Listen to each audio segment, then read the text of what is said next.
interviewin ko silang dalawa, pero ayaw nila kasi pakita yung mga pagmumukha nila. Sa mga gusto mag-apply, syempre, pag-uusapan natin yan, may kilala akong ano, so i-PM nyo lang ako ha, sa mga gusto mag-apply. Ate, ilang taon ka na dito sa Greece? 22.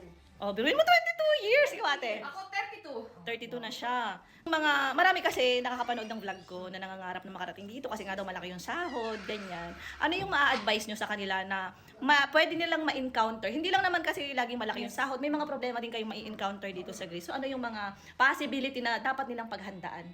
Kung ay single, napupunta dito, siguro yung pangulila sa mga mahal sa buhay, Pag kayo naman ay may pamilya, paghandaan nyo yung mga homesick din para sa yung mga anak. At saka sa magulang, syempre.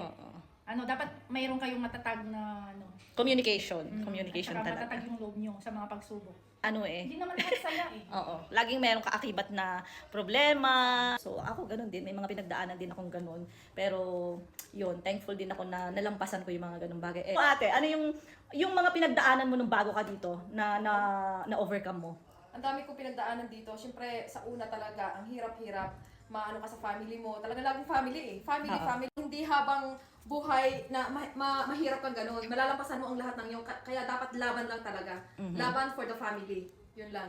Okay. At iwasan talaga yung pagiging hindi man maano yung mga homesick dito. Ang dami dito mga happenings. Oh, hindi na boring, no? Kasi lalo na dumadami na rin yung mga At saka, Pilipino isang dito. Ano ko is, pagdating nyo dito is, punta agad kayo sa church. Hanap agad kayo sa sa religious community.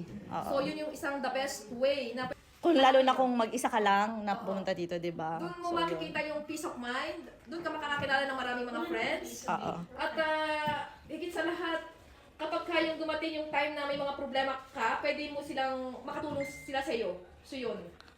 Bago matapos yung video, gusto ko nga palang isingit sa inyo. Baka may mga magbabakasyon sa inyo sa Pilipinas at gustong bumisita sa Batangas. Gusto nyo dalhin na inyong pamilya para makapag-relax. Isama nyo guys sa bucket list nyo ang Hillside Sea and Villa Private Resort sa Batangas. Sila po ay located sa Jeronimo Street, Cuenca, Philippines. At syempre, hindi po sila mawawala ng Facebook page. Kung gusto nyo po makita mismo yung lugar, ay pakivisit na lang po ang kanilang Facebook page at pakilike na rin. For sure na ito rin ang hindi ko palalampasin pag uwi ko ng Pilipinas. Ang mapuntahan, ang Hillside Sea and Villa Resort.